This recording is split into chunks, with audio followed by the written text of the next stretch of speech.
What is good, YouTube? This your boy Aaron, and I am back. And guess what? It is Thursday night football. Packers versus Commanders. First one of the year. Excited for it.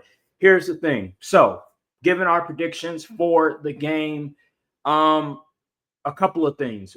One, injuries. There is questions regarding the health of Aaron Banks and Zach Tom. These are the two starting offensive linemen for the Green Bay Packers. They are questionable. Let me share my screen real quick. Here we go. Right here. So, yeah, they are questionable, as you can see. And Aaron Banks did not practice on Monday and Tuesday. Zach Tom as well did not practice Monday and Tuesday. And let me show if I can find here we go. So, as you can see, Aaron Banks, ankle, Zach Tom, oblique. Brenton Cox, he's going to be out with a groin. Bo Melton, he's going to be out with a shoulder. Nate Hobbs is questionable. I think Nate Hobbs, there's a good chance he plays. And then Micah Parsons, he's definitely going to play this game. So let me see here. Go back to here. Looking at Nate Hobbs, he was limited participation. I think Nate Hobbs plays this game. I think given he sat out for like a month or something like that, I believe it was. I think Nate Hobbs is a good chance he's going to make his debut today. So with that being said, does that change a lot? It can potentially, given what the Commanders did last week against the New York Giants. The Giants, as we all know, they have a bad offensive line, and the Commanders were able to take full advantage of it. They, I don't know if you guys can see that, but 22 QB pressures that the Commanders allowed, well, not allowed, but that they committed towards the New York Giants. And so, with potentially Zach Tom and Aaron Banks out, how will that compromise the offensive line? Well, let me tell you this.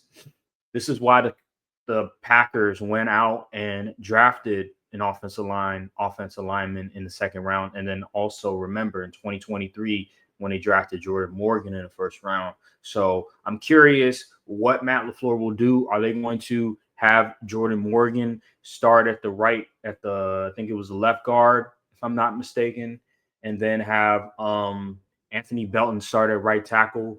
If that's the case, I'm not too concerned because I just think ultimately the Giants' offensive line is so god awful that those numbers, a lot of teams are going to put up insane QB pressures against the New York Giants. I think given the Packers' history and given their ability to develop offensive linemen over the year, I think they'll be fine in that area.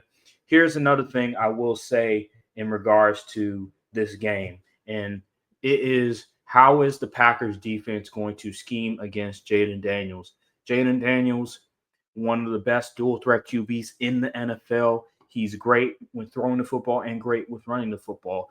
With Jared Goff, he's a stationary guy. He's a guy that he likes to stand in the pocket. He's not going to run much. So it might be a lot easier to get to Jared Goff versus a Jayden Daniels who can utilize his legs, RPO, and can also pick you apart in the passing game. So I'm wondering how the Packers are going to be able to defend against that. For the most part, it seems like the defense is healthy, which is great because the story of the game in week one against the Detroit Lions was that the defense was super dominant, even without Nate Hobbs.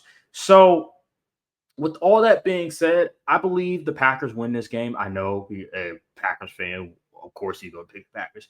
But hear me out. This is the reason why. I believe that given the fact that they have Micah Parsons now, and given the fact that this defense is the fastest defense I've ever seen, a Packers defense ever, given just what we saw in week one with Edgerrin Cooper, with Quay Walker, with Evan Williams, with Micah Parsons, with all these dudes that were chasing the football, making tackles left and right.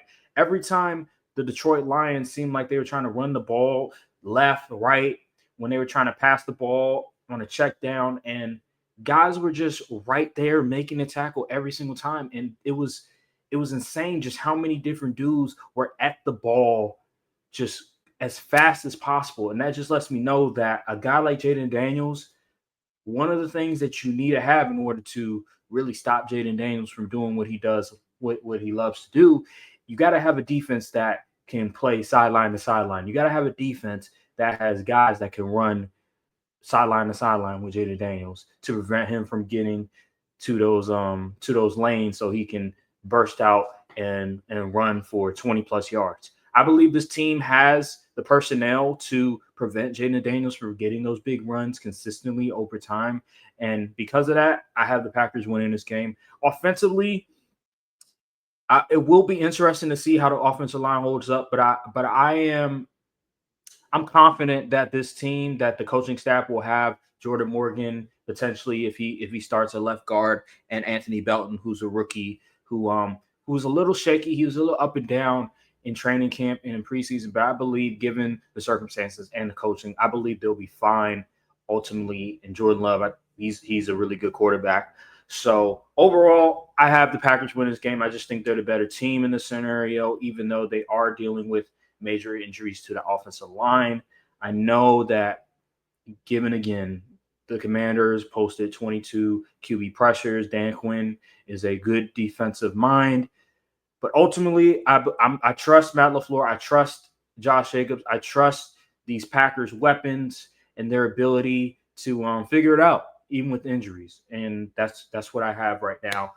But if the Commanders have trouble with protecting Jordan Love, then that will definitely potentially bode well for the Commanders. So it wouldn't surprise me if the Commanders win this game, just because of the fact that, maybe this defense isn't as good as we thought, given that you're going from Jared Goff, who is a traditional quarterback, to a more modernized QB like a Jayden Daniels, who is a dual threat who can uh, beat you with his legs and beat you with his arms. So it doesn't surprise me. And they got Deebo Samuel, who's also dynamic as well. They still got Zach Ertz. They still have Terry McLaurin. There's just so many things about this Commanders team. I respect the Commanders, former team. They're a good team. They're a good squad. They did struggle offensively against the New York Giants. So because of that, I do believe this defense will be fine, given what just transpired against the Giants. Even though they won, the offense was struggling pretty bad. Okay, that is my thoughts on this game. Thank you guys for watching. Make sure to like, subscribe, comment down below, hit the notification bell, follow the socials as well.